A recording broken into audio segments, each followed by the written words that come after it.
Chapter 1 The Return of Mrs. Brisbane. Today was the worst day of my life. Miss Mack left room 26 of Longfellow School for good, and that's bad. Worse yet, Mrs. Brisbane came back. Until today, I didn't even know there was a Mrs. Brisbane. Lucky me. Now I want to know, what was Miss Mack thinking? She must have known that soon she'd be leaving without me, and that Mrs. Brisbane would come back to room 26 and I'd be stuck with her. I still love Miss Mack more than any human or hamster on earth, but what was she thinking? You can learn a lot about yourself by taking care of another species, she told me on the way home the day she got me. You'll teach those kids a thing or two. That's what she was thinking. I don't think she was thinking very clearly. I'm never going to squeak to her again. Of course, I'll probably never see her again because she's gone, gone, gone, but if she comes back, I'm not even going to look at her. I know that last sentence doesn't make sense. It's hard to make sense when your heart is broken. On the other hand, until Miss Mack arrived, I was going nowhere down at Pedorama. My days were spent sitting around, looking at a bunch of furry things in cages just like mine. We were treated all right. Regular meals, clean cages, music piped in all day. Over the music, Carl, the store clerk, would answer the phone. Open 9 to 9, 7 days a week, corner of 5th and Alder, next to the Dairy Maid. Back then, I feared I'd never see 5th and Alder, much less the Dairy Maid. Sometimes I'd see human eyes and noses, not always as clean as they should be, poking up against the glass. Nothing ever came of it. The children were excited to see me, but the parents usually had other ideas. "Oh, come see the fishes, Cornelia. So colorful and so much easier to take care of than a hamster," Mama might say. Or, "No, no, Norbert. They have the cutest little puppies over here. After all, a dog is a boy's best friend." So there we were, hamsters, gerbils, mice, and guinea pigs, not nearly as popular as the fish, cats, or dogs. I suspected that I'd be spinning my wheel at Pedorama forever.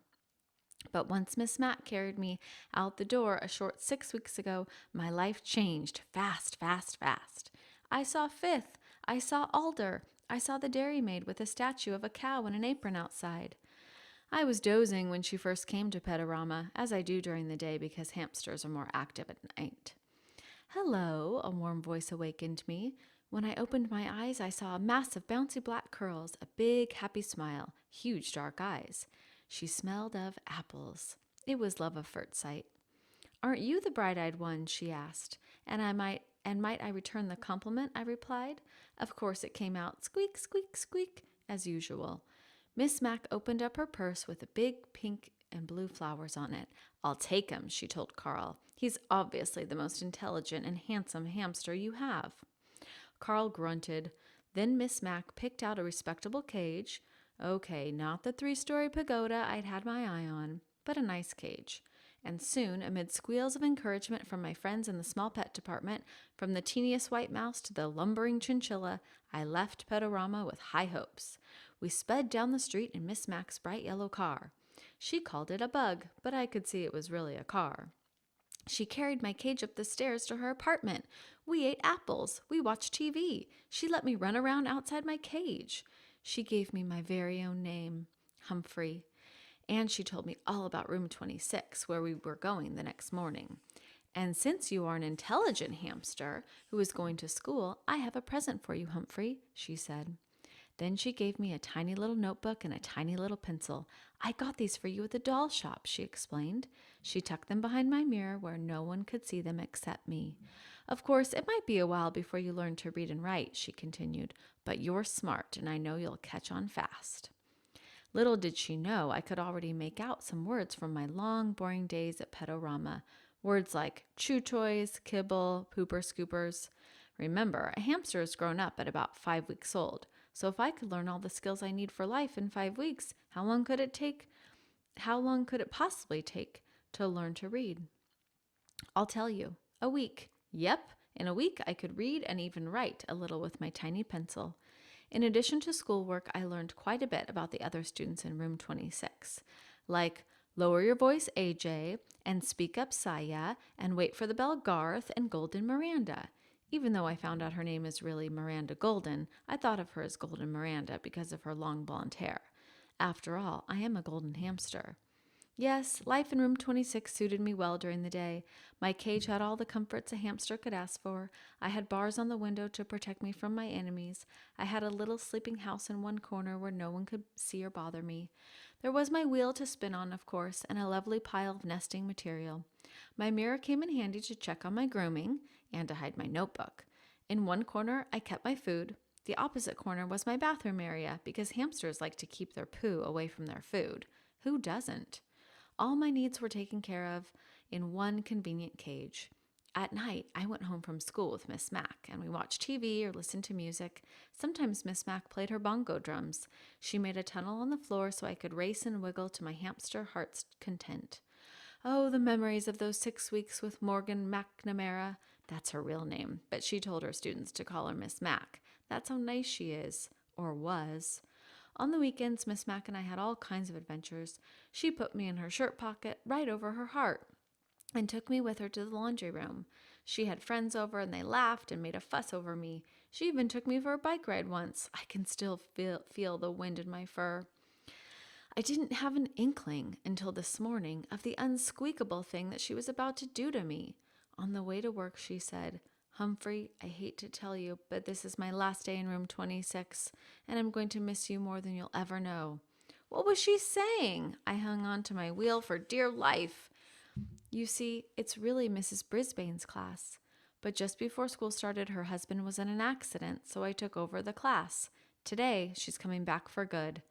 Good? I could see nothing good in what Miss Mac was saying. Besides, I want to see the world, Humphrey, she told me. Fine with me. I've thoroughly enjoyed all of the world I've seen so far and would go to the ends of the earth with Miss Mac. But she wasn't finished yet. But I can't take you with me. All hope's dashed completely.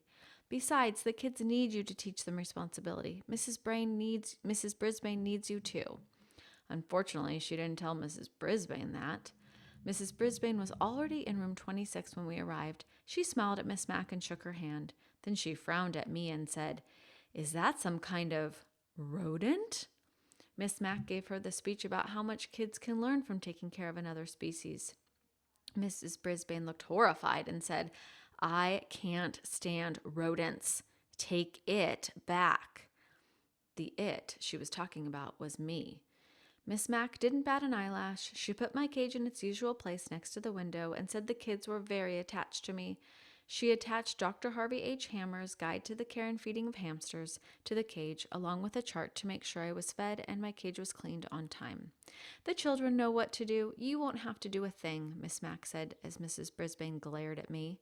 Just then my fellow students came streaming into the room, and within half an hour Miss Mac had said goodbye to everyone, including me. "I'll never forget you, Humphrey," she whispered. "Don't you forget me either."